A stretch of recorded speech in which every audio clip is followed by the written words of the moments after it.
sangat bagus, mampu untuk membawa beban-beban yang berat. Itu diibaratkan contoh bagi kita agar kita nanti untuk berusaha menjalani beban yang berat, menjalani ujian Allah untuk mencapai cita-cita. Allah menciptakan jalan yang lurus, akan tetapi juga memberi izin kepada setan agar dia membuat jalan untuk menyimpangkan guna menguji manusia. Dan Allah juga memberi peringatan ke jalan yang mendaki, lagi sukar. Untuk mencapai itu agar kita dapat selamat, jalan yang mendaki dan lagi sukar itu tercantum dalam surat Al-Balad, insya Allah kalau saya tidak salah ayat 10 sampai ayat 20. Dan kami telah menunjukkan kepadanya dua jalan, kebajikan dan kejahatan. Untuk ayat 11, tetapi dia tidak menempuh jalan yang mendaki dan sukar itu. Untuk ayat 12, dan tahukah kamu apakah jalan yang mendaki dan sukar itu? Jalan yang mendaki dan sukar yaitu melepaskan perbudakan hamba sahaya. Ayat 14, atau memberi makan pada hari terjadinya kelaparan. Ayat 15, kepada anak yatim yang ada hubungan kerabat. Ayat 16, atau orang miskin yang sangat fakir. Ayat 17, kemudian dia termasuk orang-orang yang beriman dan saling berpesan untuk berkasih sayang. Ayat 18, mereka orang-orang yang beriman dan saling berpesan itu adalah golongan kanan. Ayat 19, dan orang-orang yang kafir terhadap ayat-ayat kami, mereka itu adalah golongan kiri. Ayat 20, mereka berada dalam neraka yang ditutup rapat. Dalam surat An-Nahl ini yang harus kita ambil pelajarannya adalah agar kita banyak berbuat, meskipun itu sulit, meskipun itu harus mendaki dan terjal, kita berusaha untuk sabar, selalu berusaha menjalani dan selalu bersyukur atas nikmat yang Allah berikan. Mungkin itu Gus yang dapat kami sampaikan. Mohon maaf. Wassalamualaikum warahmatullahi wabarakatuh.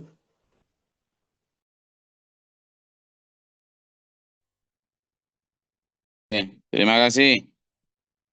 Alhamdulillah ada ulasan dari Bu Suratmi Trenggalek. Oke, selanjutnya monggo. Ada lagi yang mau menyampaikan catatannya. Disilakan. Ayo kita hangatkan kajian kita pada pagi hari ini. Silakan. Tadi sudah ada yang 77, ayat 100, ayat 7, ayat sekian. Monggo. Nggak apa-apa, meskipun aku nggak lengkap Gus, nggak apa-apa. Kulo niku ingat sangat pada saat nyenengan terangaken ini misalnya begitu. Oke, silakan.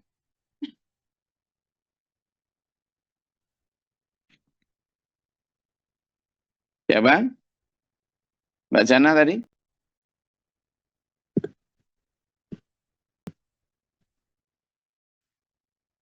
Silakan. Siapa saja boleh ya, silakan. Artinya kita fungsi murojaah itu adalah untuk mengulang kembali bagaimana apa yang kita sudah pelajari. Silakan. Siapa? Silakan Bu Anissa. Anissa Haji, monggo. Maaf kalau catatan saya kurang lengkap ya, Bos. Oh, enggak dimaafkan karena enggak salah. Ini saya mencatat sedikit tentang datang sendiri-sendiri dari An-Nahl, kalau nggak salah 111 ya.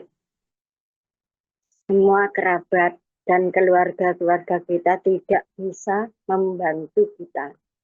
Dan kita datang menghadap Allah Subhanahu wa Ta'ala, mempertanggungjawabkan amalan-amalan kita baik dan buruk akan kita menghadap sendiri-sendiri.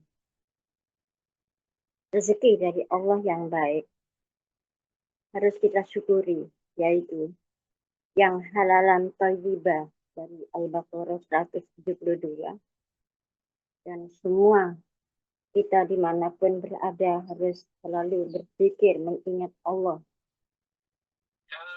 Kemudian kita mengisi waktu dengan padat berkarya dari Al-Maidah 72. Insya Allah hasilnya untuk diri kita, keluarga kita, juga orang lain. Dari Al-Baqarah 215. Yang kita harus mencari rezeki dunia dan akhirat dan senantiasa bersyukur kepada Allah Subhanahu wa taala. Alhamdulillah. Wassalamualaikum warahmatullahi wabarakatuh. Waalaikumsalam warahmatullahi wabarakatuh. Alhamdulillah. Bu Anissa sudah menjelaskan tentang ayat tersebut. Oke, maka Istamir. Selanjutnya, Sinten Ale. Alhamdulillah. Banyak yang menyampaikan. Apa yang disampaikan oleh Bu Anissa tadi menunjukkan bahwa bisa kok, meskipun sudah sepuh, sudah lanjut usia, tapi tidak mengurangi semangat untuk belajar. Bahkan mencatat hal-hal yang penting dari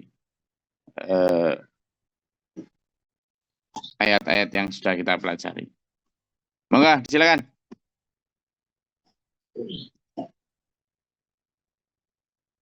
Ada lagi?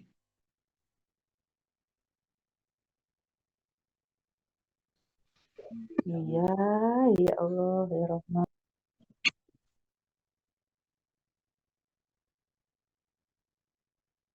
Siapa yang mau menyampaikan atau membagi catatan dan kesimpulan-kesimpulannya?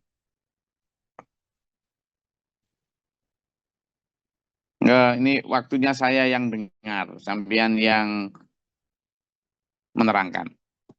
Ada banyak loh ya, ayat 1 sampai ayat 128 itu banyak sekali itu.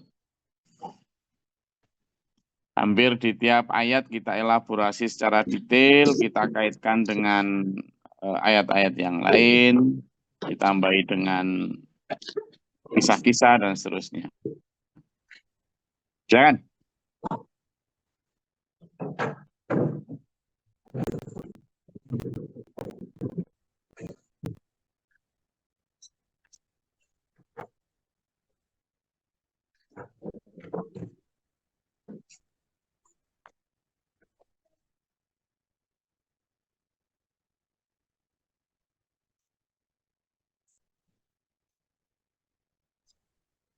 Izin boleh sedikit menambah, Gus.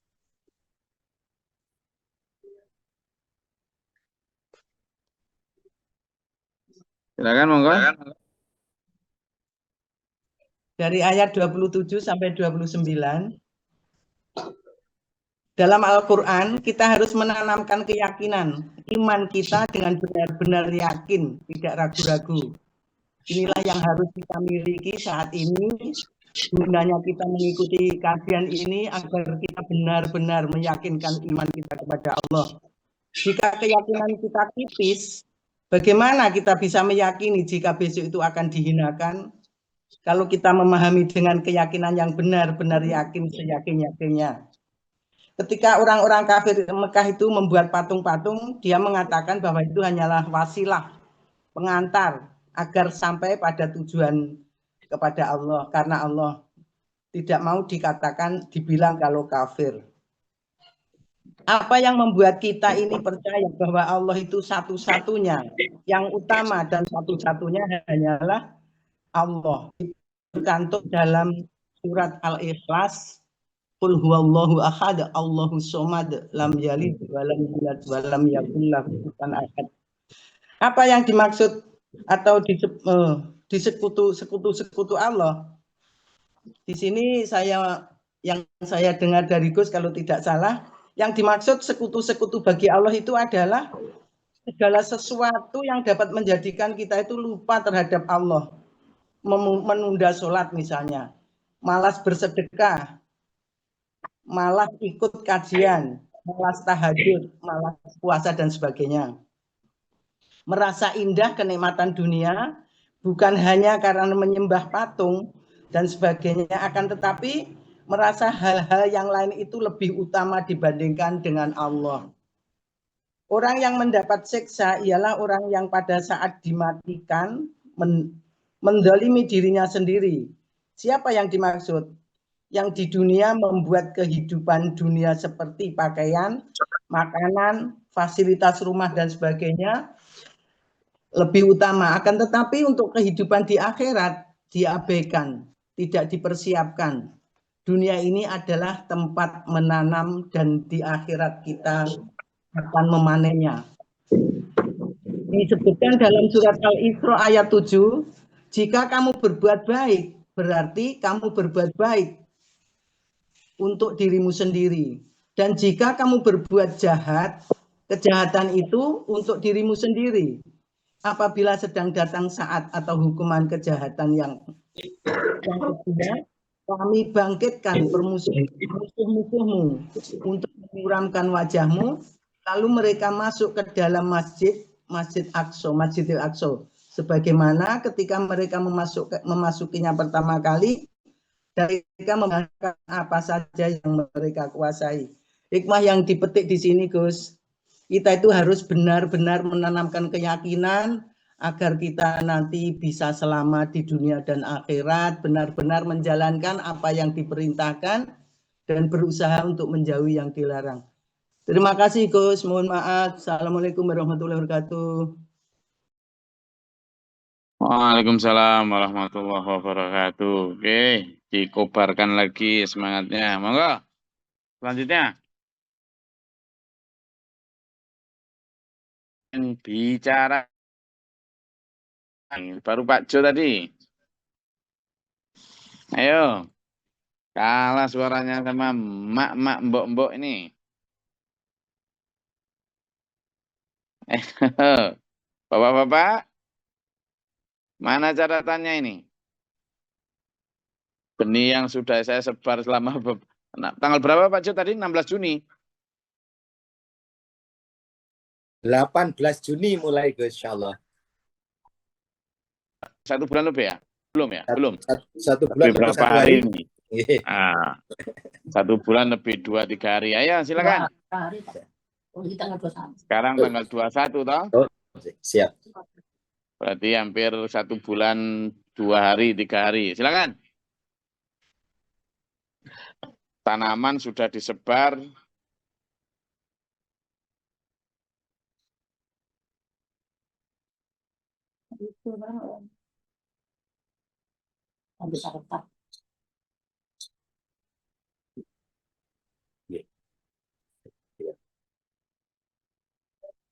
Izin Gus Lori sambil nunggu dulur-dulur nggih.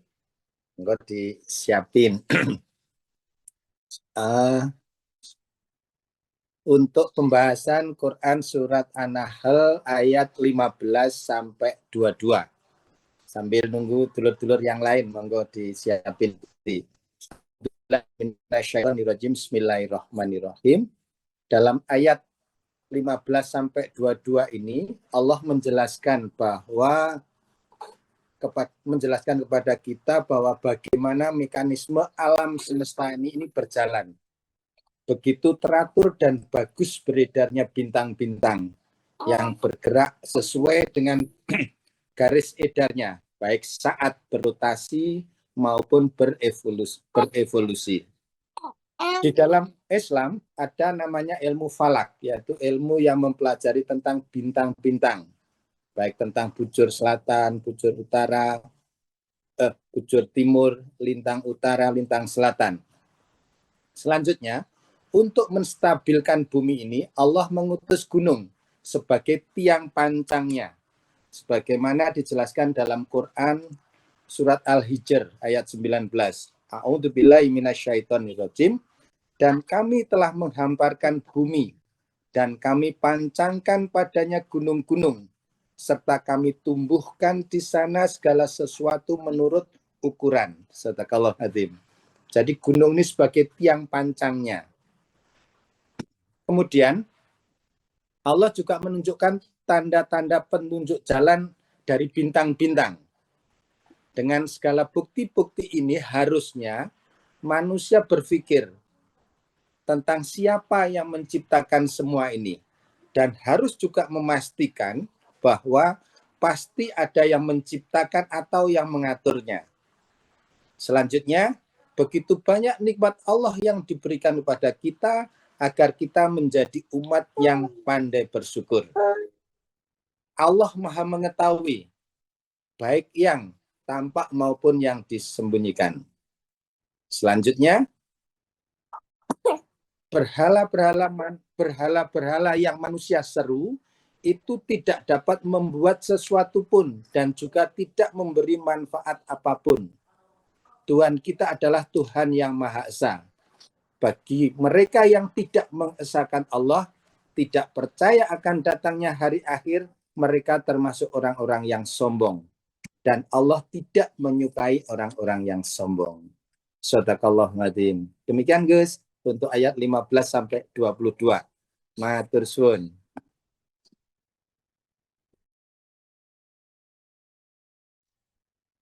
Alhamdulillah. 15 sampai 22-nya. Alhamdulillah. 15 sampai 22 disampaikan oleh Pak Jo. Oke, selanjutnya sinten malih yang mau berbagi catatan. Monggo.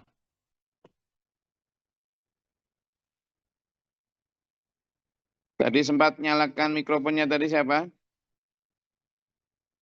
Ibu Jana, Mbak Jana atau siapa tadi? Silakan.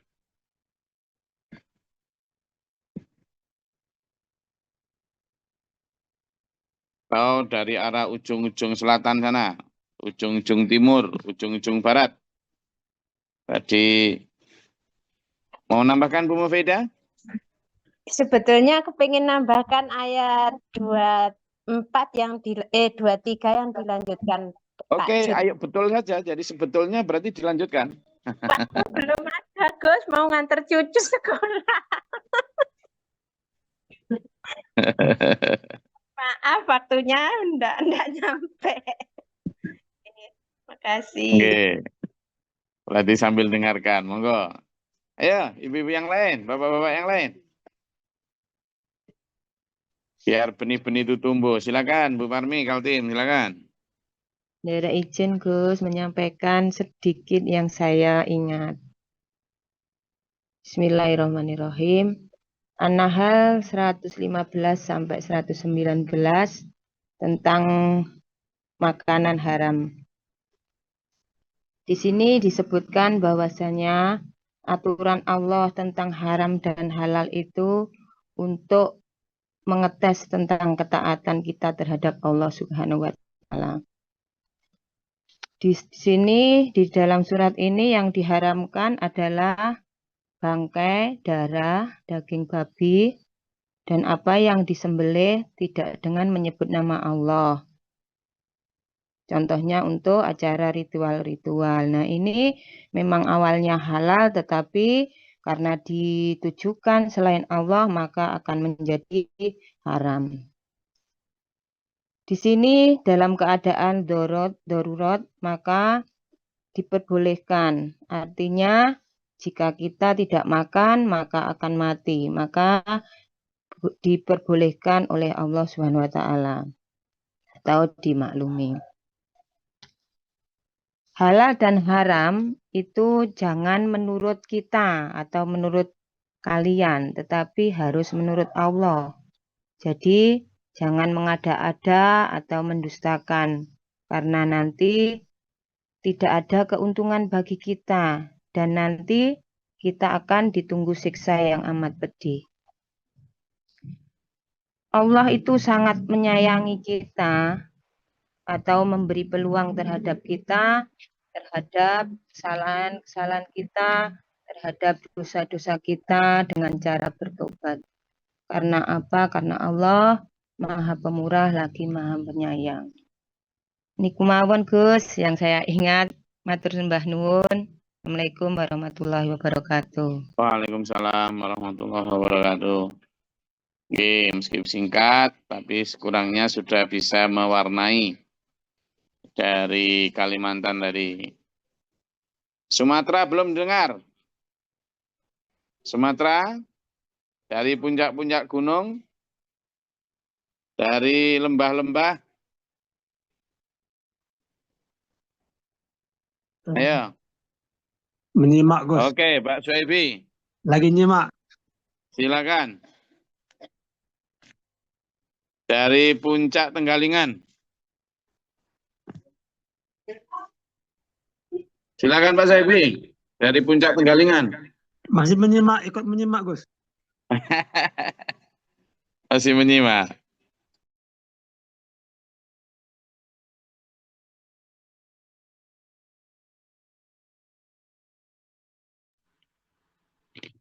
Saya lagi ya Gus ya. Bismillahirrahmanirrahim. Ini An-Nahl ayat 7-11. Di sini Allah menerangkan tentang manfaat binatang bagi manusia. Seperti Allah menciptakan, di sini specifically Allah nyebut tentang kuda, bagal, dan keledai, bukan keledai. Keledai. Igol. Beagle. Jadi, Allah menciptakan kuda, beagle, dan keledai sebagai bisa digunakan untuk tunggangan buat manusia tuh, sebagai pengangkut beban dari suatu tempat ke tempat lain dan sebagai perhiasan. Karena ternyata zaman dulu itu kuda itu seperti mobil zaman sekarang gitu, semakin bagus semakin mahal, jadi disebut sebagai perhiasan. Kemudian Allah itu memberi kesempatan kepada kita untuk memilih. Saya selalu suka kalau Gus tuh cerita tentang memilih. Karena membuat saya selalu berpikir pilihan itu mana yang bagus, mana yang baik, mana yang Shirathul Mustaqim atau yang Tauhid itu. Kemudian disebutkan juga Allah itu menyebutkan bahwa ada jalan yang menyimpang. Jadi ada yang Shirathul Mustaqim, ada yang dituntun oleh setan gitu. Allah juga mengizinkan setan untuk melakukannya karena itu janji setan gitu ketika dia tidak mau menyembah Adam itu.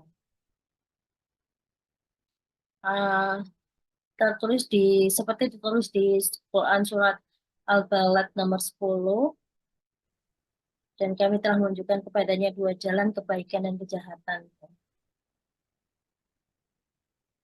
Kalau Allah mau itu bisa aja Allah membuat kita semua tunduk, udah dah tunduk aja semua gitu, gak usah ikut setan. Tapi di sinilah letaknya ujian kepada manusia itu sebetulnya. Kalau semua jadi tunduk kepada Allah terus nggak ada ujiannya buat manusia, karena Allah akan selalu bersama umat yang selalu mengingatkannya. Kemudian Allah juga menerangkan tentang Allah menurunkan air hujan dan langit. Ini gunanya itu apa sih gitu. Allah menurunkan air hujan dan langit untuk menjadi minuman dan menyubur tanaman. Dari tanaman akan tumbuh bermacam-macam buah, dan Allah menyebutkan spesifik di sini zaitun, kurma, anggur. Di sini kita harus bersyukur atas kebesaran Allah bagi orang yang berpikir. Ini yang selalu juga tertarik untuk buat saya. Selalu berpikir, selalu bersabar, yang seperti selalu mengingat, buat self reminder gitu lah Gus. Selalu berpikir untuk setiap langkah itu. Sadaqallahu adzim. Thank you Gus. Oke, terima kasih.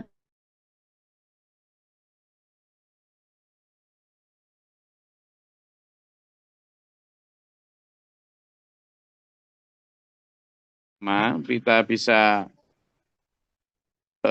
ambil satu pelajaran bahwa memang tidak mudah ya ketika hidup kita dihadapkan pada jalan-jalan yang begitu banyak mirip antara yang benar dan yang salah, antara yang baik dengan yang buruk, antara Shirathul Mustaqim dan kesesatan, antara sabilillah sama sabilit tauhid. Nah, ini yang penting untuk juga kita highlight atau kita tajamkan. Memang setan pinter banget ya bikin jalan-jalan simpangan yang mirip banget. Kayak benar. Apalagi di zaman yang istilahnya post-truth. Ya. Malah yang keliru itu justru sering dijadikan dasar karena banyak orang yang melakukan. Bukan kebenaran hakiki, meskipun sedikit harusnya ditegakkan, tapi kebenaran didasarkan pada seberapa banyak orang yang melakukan. Nah ini sebagai orang-orang yang berikhtiar untuk melaksanakan ajaran Allah apa adanya, meskipun melawan mainstream menjadi sangat berat. Gitu. Oke, terima kasih Bu Dia. Wonten malih. Sinten, monggo.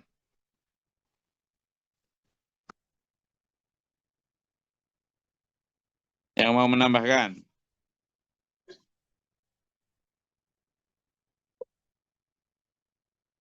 Atau mungkin juga menanyakan dari keseluruhan itu, dari ayat 1 sampai 128, ada yang kemarin tercecer. Sebenarnya mau bertanya tapi lupa atau waktunya habis, bisa disampaikan sekarang. Silakan.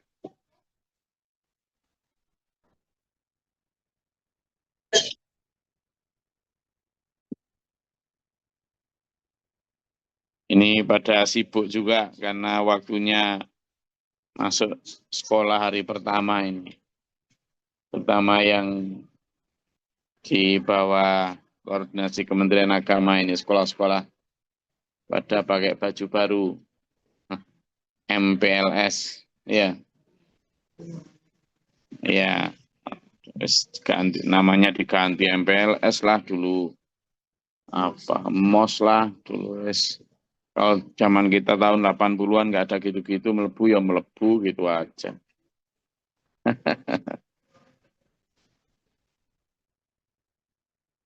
Alhamdulillah. Oke, kalau tidak ada saya rasa cukup pagi hari ini.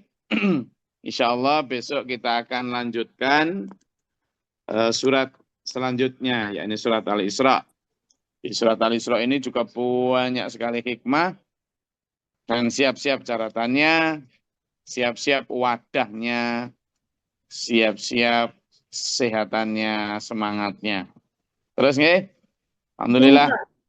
Mulai dari yang paling besar sampai yang paling kecil, mulai dari yang tua, muda, laki, perempuan, kita selalu telaten nih untuk mempelajari ayat demi ayat, surat demi surat. Insya Allah kita lanjutkan besok pagi. Ini para ibu-ibu juga banyak yang mau berangkat sekolah. Iya, Bu Dia, ada apa Bu Dia?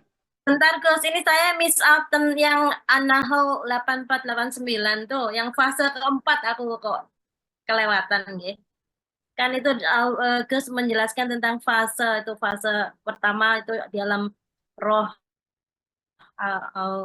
fase kedua arham, fase ketiga dunia, dan fase keempat apa ya? Kemudian fase 5 alam barzakh. Yang keempat aku yang miss Alam out. arwah, Thank you. itu fase pertama di alam roh.